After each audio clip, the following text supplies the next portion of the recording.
오늘이 초대교회사를 마무리해야 한다고 생각이 드니까 좀 부담이 되는 것 같아요. 아무튼 오늘 우리가 마무리하는 시간이 좀 잘 되어져서 초대교회사에 대한 이야기를 우리가 들을 때마다 우리가 잘 쓰는 단어가 초대교회로 돌아가자 이렇게 말하는데 그 개념이 어떤 것이냐를 좀 알고 우리가 이야기를 하면 좋겠고, 만약에 단순히 초대교회로 돌아가자라고 하는 것이 신사도 운동처럼 그렇게 잘못된 그런 우리의 개념이라면 초대교회사를 이번에 아마 배우면서 아마 많은 생각들을 정리하는 시간, 특별히 오늘 장로님이 말씀하셨지만 이단에 대한 모든 이단의 우두머리들의 그 본래 이단들의 그 본질에 관한 이야기들이 오늘 우리가 진행될 것이라고 생각을 합니다. 지난 시간에 마무리 다 하지 못했던 아우구스티누스 이야기를 마무리하고 이제 아마 진행했으면 좋겠다고 생각을 합니다.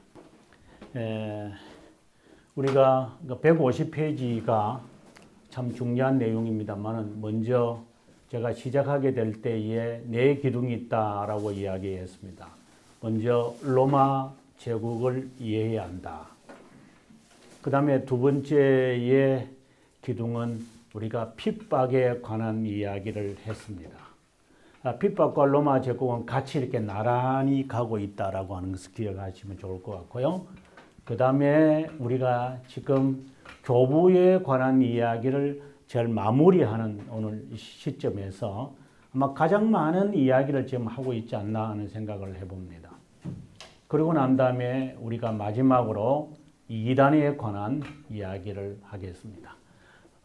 교부에 관한 이야기는 여러분 아다시피 제 책 150페이지를 꼭 잊어버리지 말고 항상 참고하시면서 여러분께서 공부하시면 좋겠고, 이단에 대한 이야기를 조금 이제 먼저 인트로덕션을 제가 펼치고 난 다음에 어거스틴의 마지막 부분을 제가 설명하겠습니다.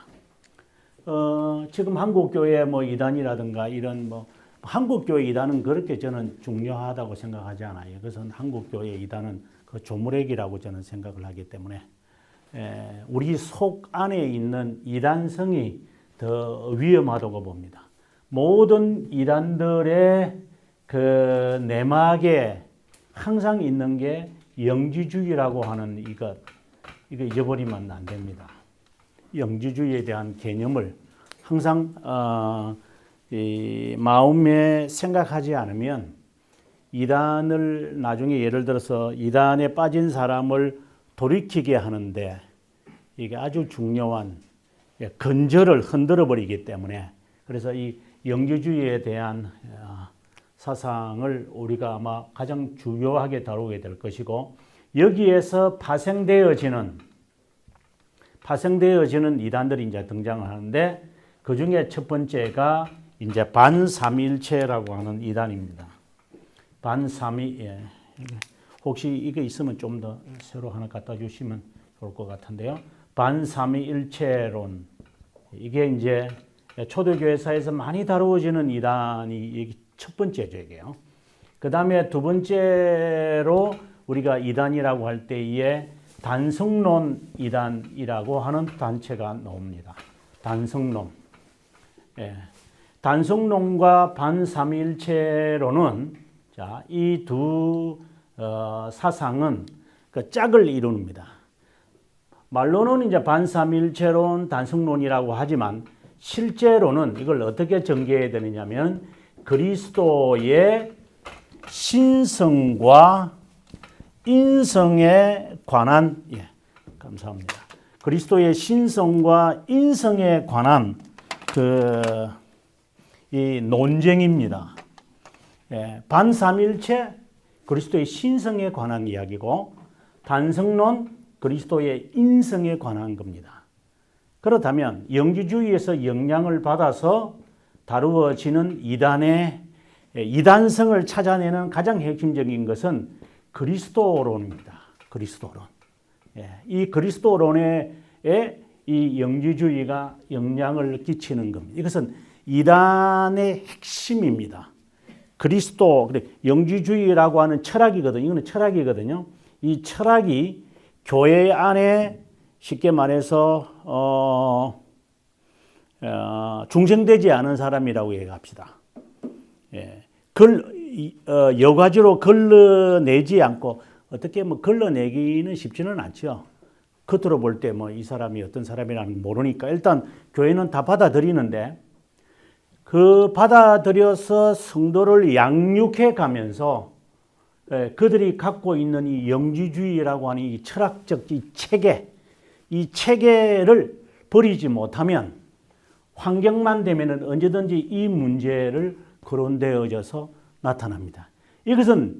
이것을 부인했을 때 나타나는 현상들이 있습니다. 이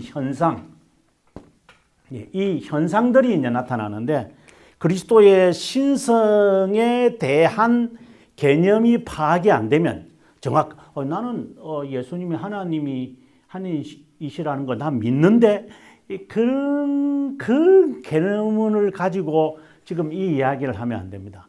그리스도가 하나님이심을 확실하게 깨닫지 못했을 때 나타나는 현상이 뭐냐 이라면 이거는 자유신학입니다. 보통 우리가 자유주의 신학이라고 합니다. 이런 단어는 많이 들어보셨을 거예요. 이게 쉽게 성경에서 말하면 이거는 사두개파입니다. 사두개파와 같은 사람들. 그 다음에 인성에 대한 개념이 희미한 사람들. 그리스도가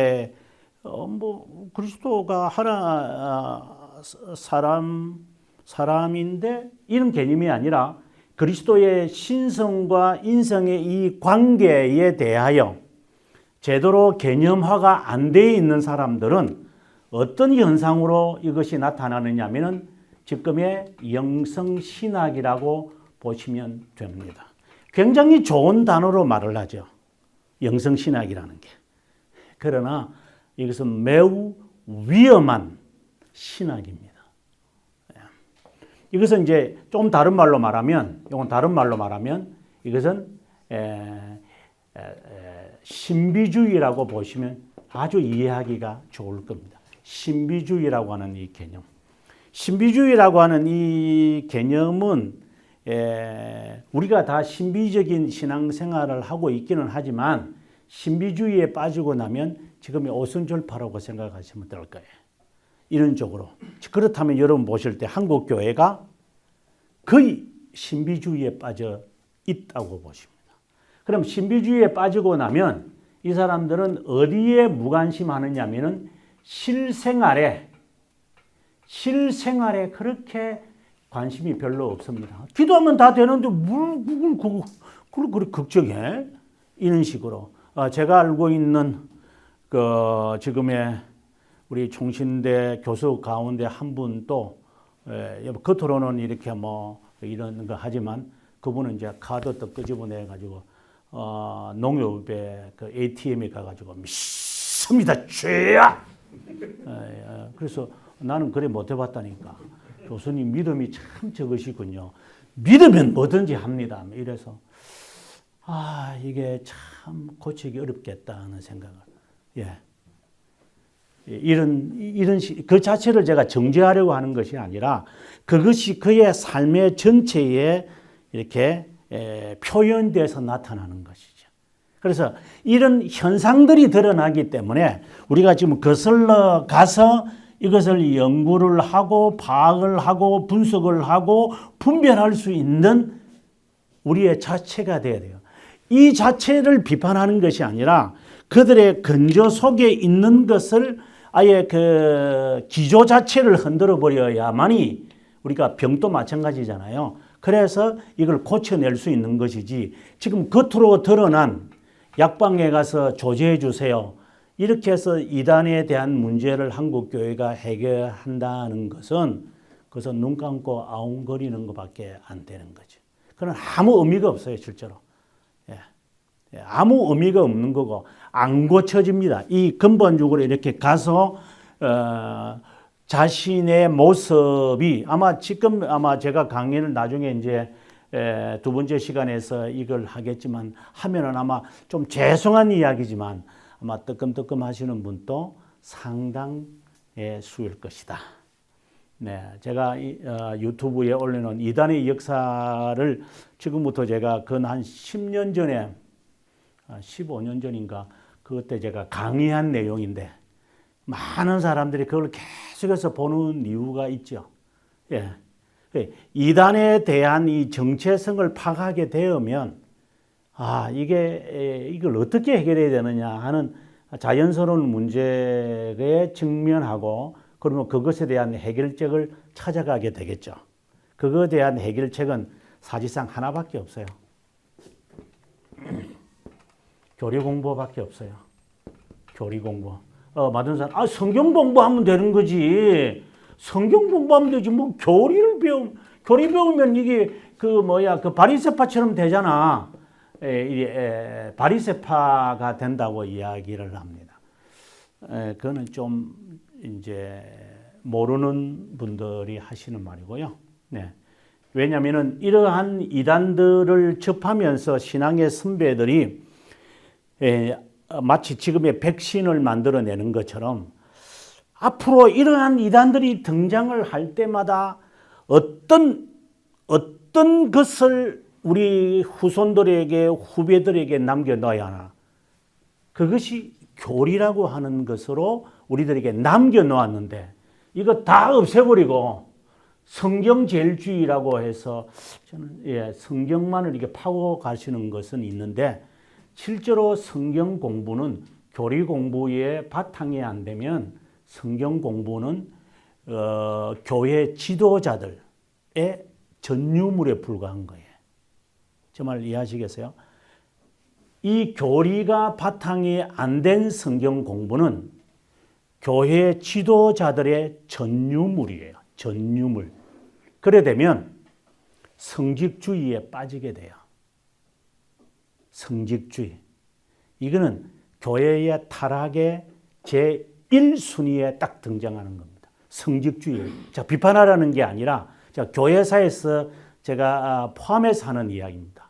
그래서 이 교리 공부를 바탕으로 해서 성경 공부로 가지 않고 성경 공부만을 계속해서 강조하는 사람을 조심스럽게 한번 보시면 그것이 자신의 전유물로 삼고 있는 사람일 거예요. 그 전유물로 삼으면 안 돼요. 성경 공부는.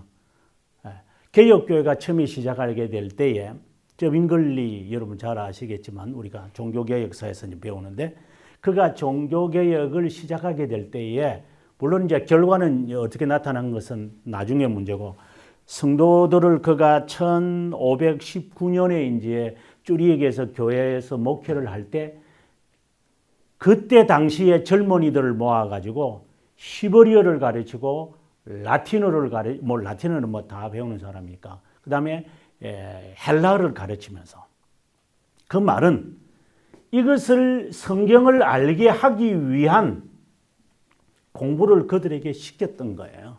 뭐 그때 당시는 아직까지 교리라고 하는 것이 체계화되어 있지 않아서 이제 그렇습니다만은 그래서 성경 공부라고 하는 것은 지도자들의 전유물이 아니라 누구든지 삶 속에서 이것을 해석할 수 있도록 만들어야 되기 위해서는 그 도구로서 이것이 동원되도록 신앙의 선배들이 우리를 위하여 친절하게 만들어 놓았기 때문에 우리는 그 처방전을 우리가 백신을 이제 찾아가는 작업이라고 저는 봅니다.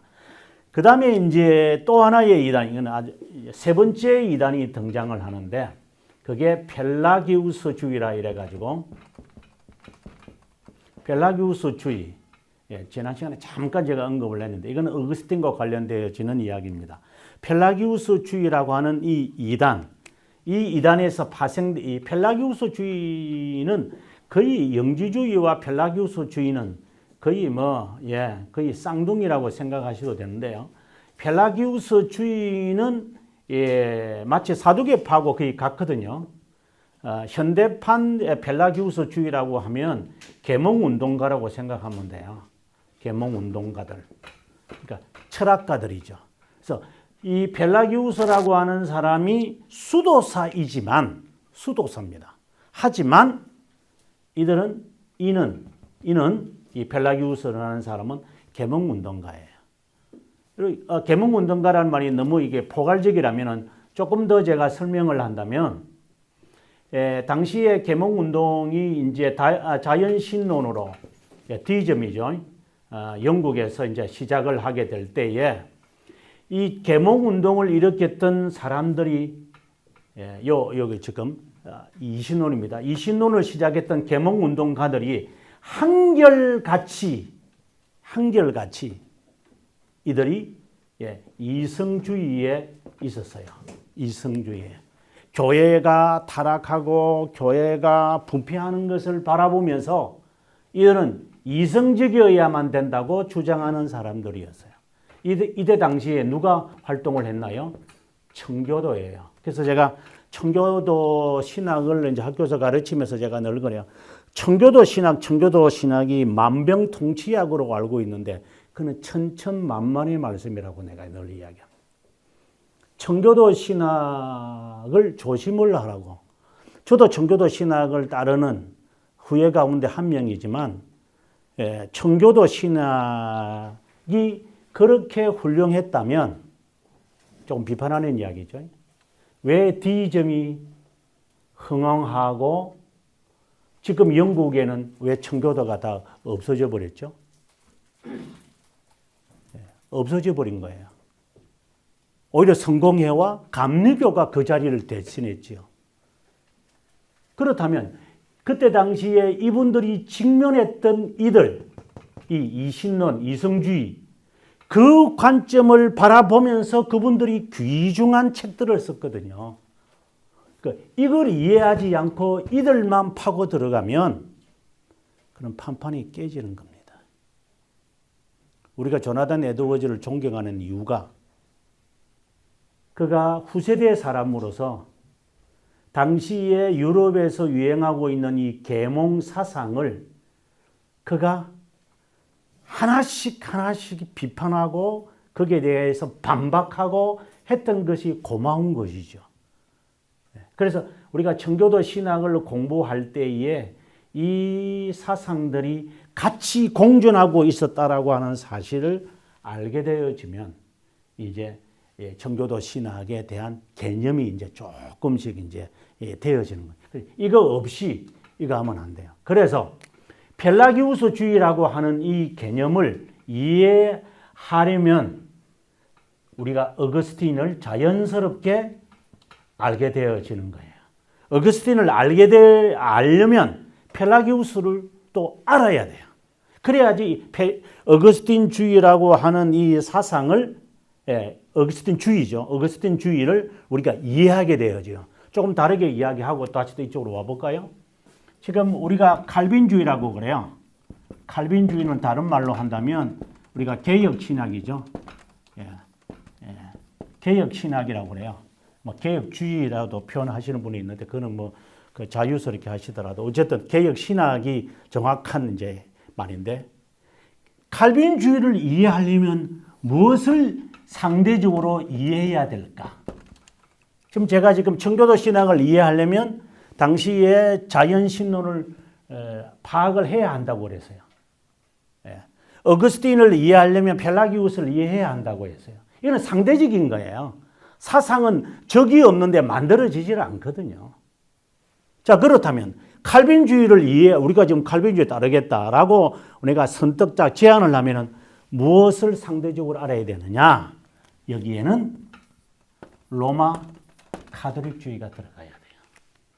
로마 카톨릭주의에 대한 개념 없이 칼빈주의의 연구는 반쪽짜리예요. 어느 종교개혁자들 치고 칼빈만큼 로마 카톨릭에 대해서 민감하게 반응한 사람은 거의 찾기가 쉽지 않아요. 뭐 개혁신학을 하신 분들, 예를 들어서 뭐 오컬람 파디우스라든가 그다음에 뭐 울리시, 우리가 쩌빙걸레 같은 훌륭한 분들이 다 제라성처럼 이렇게 훌륭하시지만 좀 죄송한 이야기지만 몇몇 분을 제외하고는 몇몇 분이라고 하는 것은 이 5손가락에서 세 손가락 정도 종교, 우리 개혁 신학을 우리에게 전해준 그 분들 가운데 한 3분 정도를 빼고 나면은 나머지 개혁 신학자들 가운데는 종교개혁자를 말합니다. 로마 가톨릭주의에서 완전히 벗어나지 못했어요. 그래서 개혁 신학 안에서 만들어지는 이단이 뭐였느냐? 이것을 완전히 벗어나지 못하다 보니까 만들어지는 게 무엇이 만들어지느냐? 아르미니안주의가 만들어지는 거예요. 아르미니우스주의. 이 아르미니우스주의라고 하는 이 사상이 자연스럽게 왜 로마 가톨릭주의가 상대적인 이렇게 적이라고 해야 될지 반대 사상이라고 해야 될지 그것에 대한 개념 없이 칼빈주의만 막 파고 들어가기 때문에 이 사상으로 빠져버리는 거예요.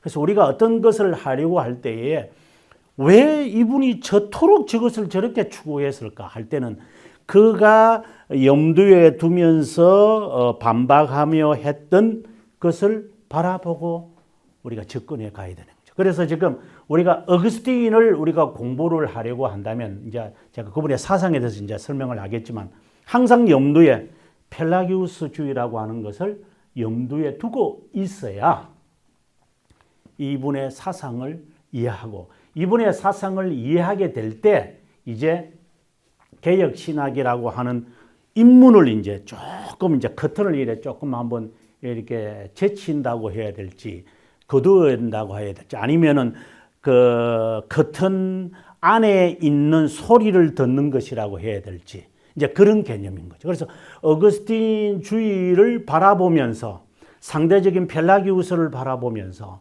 이제 개혁 신학의 이제 방향을 우리가 돌이키는 것이 아닌가.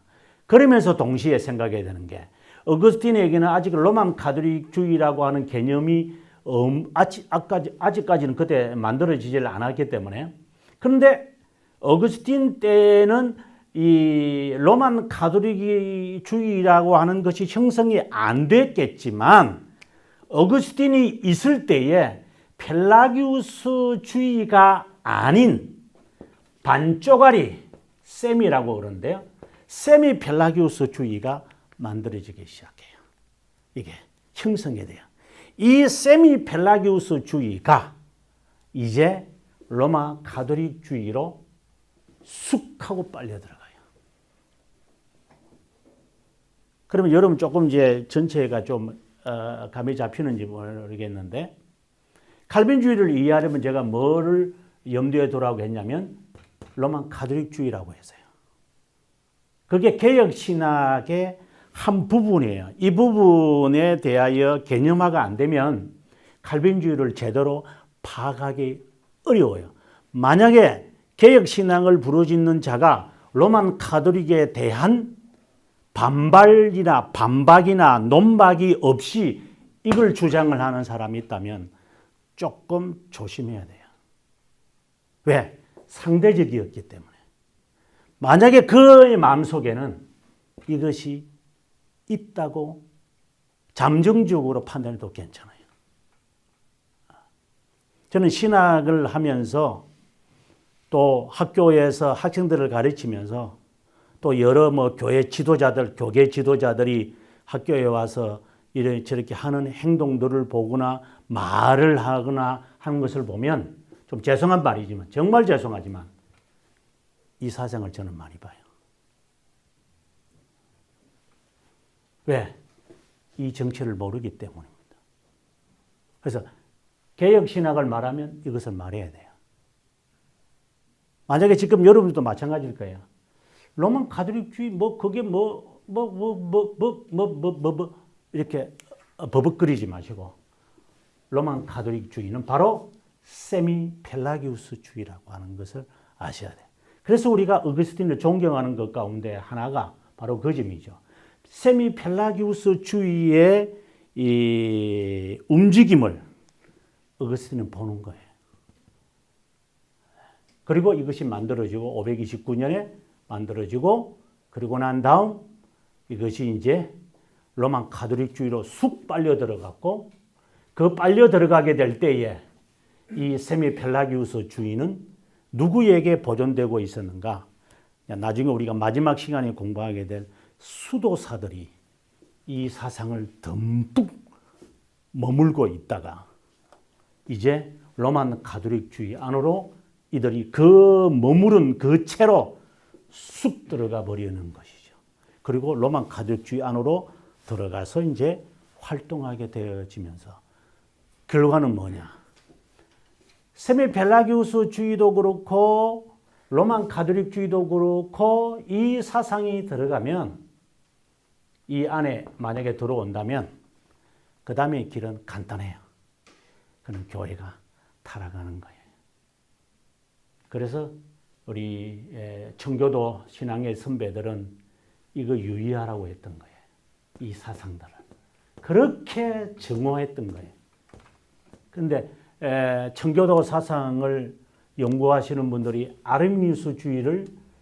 아르미니우스주의라고 하니까 우리가 보통 이제 칼빈의 5대 교리는 칼빈주의 5대 교리 뭐 이렇게 이제 설명을 하시는데 맞습니다. 그러나 그거는 반쪽알입니다. 어떤 분은 그러더라고. 그 인터넷 선상에서 보고 내가 얼마나 우스운지 진짜 참 코미디가 많다. 단테의 신곡을 충분히 이해하겠다는 생각이 들어보는데 칼빈주의는 돌토레이터의 5대 신조에 다 있다고 그렇게 이야기를 하면서 펼쳐가는 어느 목사님의 동영, 물론 뭐 그게 큰 가치는 있는 것은 아니지만 조금 우스워가지고 킥킥킥 웃다가 사라처럼 웃다가 제가 껐습니다만은 아닙니다.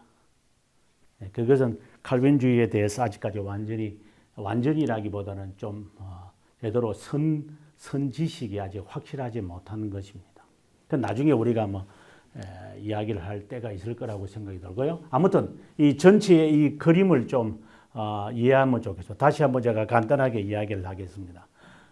초대교회는 이렇게 네 기둥으로 가게 되어지는데 마지막 부분에 어거스틴을 제가 남겨두었습니다. 이제 여기에 제가 연결시키려고 실제로 제가 남겨두었다고도 할 수 있겠습니다. 자, 모든 이단의 근저에 있는 철학은 바로 영지주의다. 영지주의를 좀 더 설명하겠지만 먼저 영지주의라고 한다면 혼합주의다. 제가 아마 그 강의하면서 그런 말을 제가 했는데 어떤 사상이 있을 때는 사람의 이름을 따라 부르기도 하죠. 사람에 따라 부르면 예를 들어 어거스틴주의, 아르미니우스주의, 칼빈주의 이렇게 우리가 이야기를 하지. 한데 그러면 칼빈주의, 아르미니우스주의 사람의 이름을 따라 가지만 실제로 내용은 뭐냐는 거죠. 그럼 또 다르죠. 그래서 만약에 삼일체주의자들이다, 칼빈주의자들이다 이렇게 하면은 그 사람 이름을 따라간 거니까. 그러면 내용은 무엇입니까? 이게 또 나와야 돼요. 그래서 반삼일체론주의다, 반삼일체론을 따르는 사람이다. 이렇게 하면은 사벨리우스주의겠다, 아리우스주의겠다. 사람 이름이 또 등장해요. 요 이름에 따라서 내용은 이거다. 예. 그러면 칼빈주의인데 내용은 뭐야?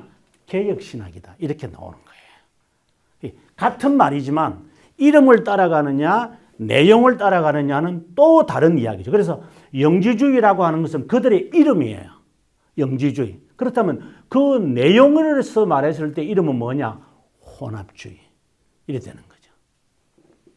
자, 영지주의의 영향을 받아서 대표적인 이단들이 등장을 하는데 반삼일체론과 단성론이다. 이것을 다르게 표현을 하면 그리스도의 신성 반대 그리고 인성 반대, 인성 반대, 신성 반대라기보다는 여기서는 신성의 문제를 거론했고 여기서는 인성의 문제를 거론을 했다. 이렇게 보시면 됩니다. 그 다음에 세 번째 이단은 펠라기우스주의다. 이 펠라기우스주의의 상대적인 개념으로 이제 어거스틴주의가 등장을 하는 거예요. 그래서 이단이 없으면 이 정통 신앙을 갖추어야 할 이유가 없어요. 그렇잖아요. 그래서 이단이 등장하니까 이거 안 되겠다. 이거 백신 만들어야 되겠다. 이래서 이제 상대적으로 정통의 신학이 이제 만들어져 가는 것이지, 정통의 신학을 만들고 난 다음에 무슨 병이 일어날지도 모르고 백신부터 만들어 놓지는 않죠. 그래서 백신이라는 것은 병이 나타나고 그 다음에 대안으로 하는 것처럼 이건 대안으로 등장을 하는 것들이거든요. 그래서 펠라기우스주의가 이제 활동을 이제 북아프리카로 뻗어 나가기 때문에 어거스틴이 거기에 대한 이제 글을 쓰면서 우리가 추구하는 어거스틴주의가 등장을 하는 거죠. 하지만 펠라기우스주의로 끝나지 말고 이 인생의 어떻게 보면 어거스틴이 세상을 떠나기 바로 직전에 이제 꽃이 피기 시작하는 이 세미펠라기우스주의가 하고 이야기는 끝나죠. 그 다음에는 이제 이렇게 들어가서 이제 칼빈주의가 이것에 대한 이러한 사상들로 만들어진 로만 가톨릭의 어떤 이 정체, 그냥 이렇게 어떻게 보면 지금도 막 그냥 막강한 이 세력, 마치 그 하나님께서 그 욥에게 너가 그 에볼루본을 아느냐 이렇게 말하는 거. 이런 창으로 찔지도 없고 길들일 수도 없는 너 괴물을 알고 있느냐? 하나님 잘 모르겠습니다. 바로 그것이다. 이런 이 이야기를 하는 것이죠. 그 거대한 이런 그 세력, 아구와 같은 이러한 레볼루온과 베헤못과 같은 이러한 세력이 있음을 우리에게 경고하고 하나님은 욥에게 하는 말씀으로 끝나고 말죠. 욥에게 했던 이야기가 대답이 그거죠. 그는 왜 고통을 달라고 고통에 대한 이유를 물었는데 하나님께서는 이 무시무시한 이 사탄의 이 세력이 있음을 그에게 이야기하고 욥은 그 사실을 알지 못한 채 이기적이고 자기 문제에만 직면하고 빠져가지고 왜 나에게 이런 내 하나님 앞에 내가 말이야 고소장 내밀 테니까 내가 뭐 그렇게 큰 죄를 범했느냐고 이런 식으로 하나님께 고소까지 이제 쉽게 말하면 그 말이죠. 하나님, 내하고 같이 한번 법정에 갑시다. 한번 따져봅시다. 내가 이런 벌을 받을 만한 그런 당연한 자인지 그 정도까지 이제 그는 37장에 갔을 때 하나님은 그에게 이 무시무시한 이 세력에 대한 이야기를 전달하는 거죠. 이제 그것처럼 이거는 무시무시한 세력입니다. 이 거대한 이 단체를 모른 채 그냥 이렇게 팔다리 하나 잘라가지고 도마뱀처럼 그 뭐 꼬리 하나 잘랐다고 꼬리 잘랐어요. 좀 지나면 꼬리 자란다. 제가 낚았어요. 칼로 찔러봐라. 그게 죽는지. 포획을 했다고 해서 영화도 안 보나. 중국 영화 보십시오. 잡았다가 좋아가지고 했는데 나중 보니까 엄청나게 덤벼드는 거 꼼짝 못하는 거랑 같은 거죠. 절대 이단에 대해서는 그렇게 가볍게 보는 것이 아니죠. 자, 그러면 우리가 아우구스티누스 358년에 태어나서 이제 430년에 세상을 떠나는 지난 시간까지는 그의 개종에 관한 이야기를 했고 그가 4월 25일 우리가 오늘이 이제 4월 29일인데요. 4일 전에 그러니까 주일날 우리가 올해 같으면 주일날 그는 세례를 받게 되어집니다. 그래서 참 의미 있었던 이번 주일이었다 저는 생각합니다. 그래서 이 부활주일을 기점으로 그는 세례를 받으면서 이제 그 다음에 이야기가 이제 전개되어집니다. 자, 우리 책 한번 잠깐 보면서 한번 정리를 해보도록 하겠습니다.